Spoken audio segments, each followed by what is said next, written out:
Hello. Hello. Hello. Yo, what's up sa inyong lahat? Another day, another video na naman ang gagawin natin ngayong araw. So first day natin dito sa Pilipinas, kaka-land lang namin kaninang umaga. So ito, pinagdadrive ako ng kapatid ko. Ano Hi, masasabi guys. mo? Hi, guys. Saan tayo pupunta? Ito si Ivan. Hello, hello. Welcome to the Philippines. So ngayon pupunta lang tayo dito sa Suzuki, Pulilan, Bulacan. Pipick upin natin yung nabili nating Jimny. So tara. So yan guys, nandito na tayo sa Suzuki, Pulilan branch. So tara, pasok tayo sa loob. Tingnan natin yung ating biniling Jimny.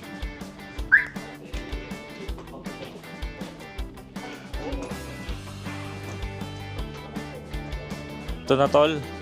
Ito na yung nabili nating Jimny. Eto, ayan no, malinis na.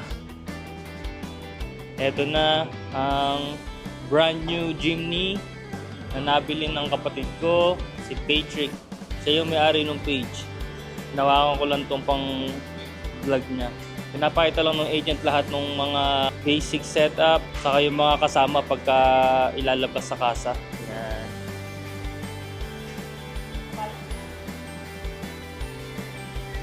So, tinitin na lang nila kung lahat okay, gumagana lahat. Yan. Kasi siyempre brand new sasakyan, dapat lahat ng kasama dito brand new. Wax nila yan, pinaka-car wash nila para siyempre sobrang presentable pagka nakita ng bagong owner. Yan.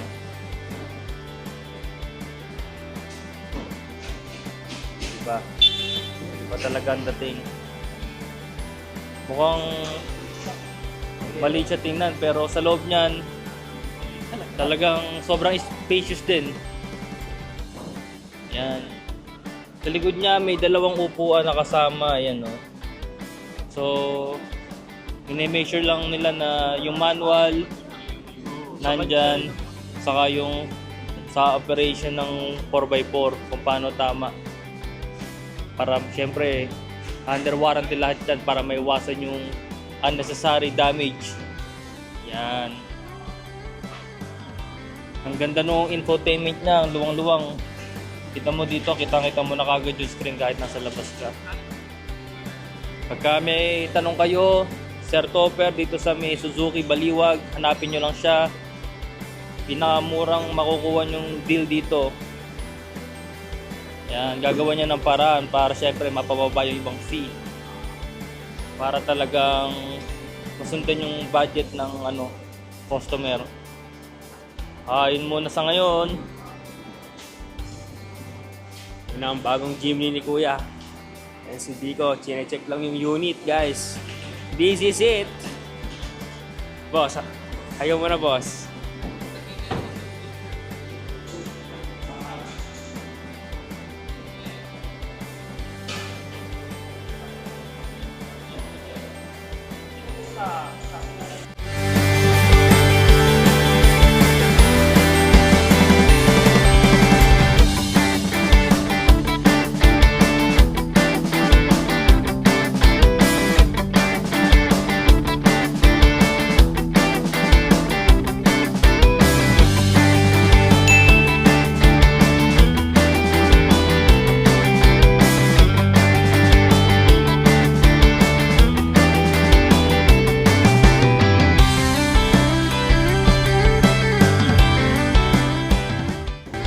So nakuha na namin yung bagong Jimny.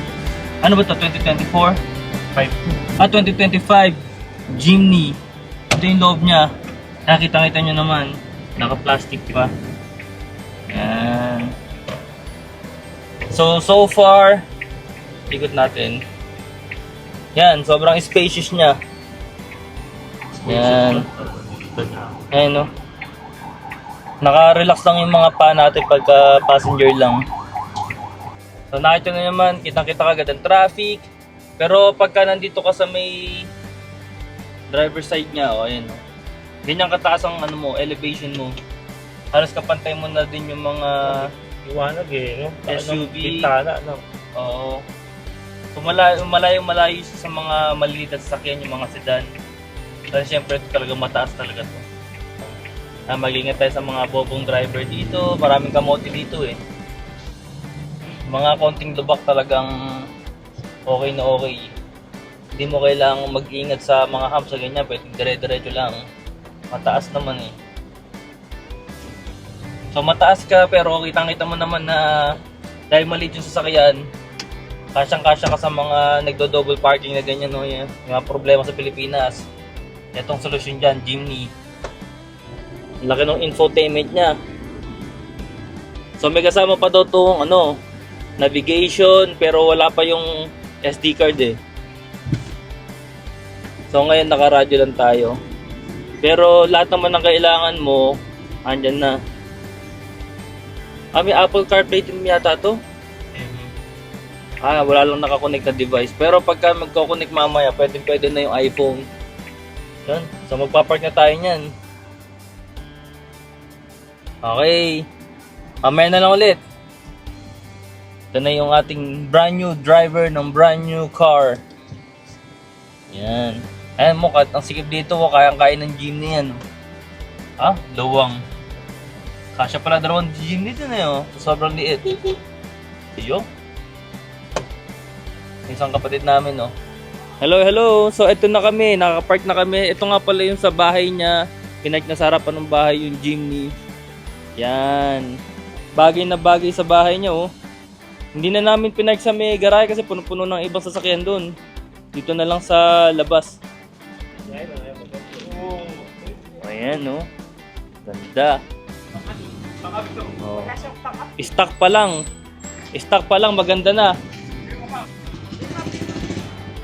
Dito. Primo, dito tayo.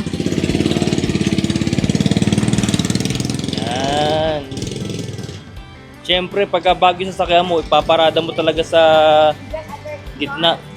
Para lahat ng mga magdadaan, magtatabi-tabi po. Makikita yung bago mo sasakyan. Yan, ganyan.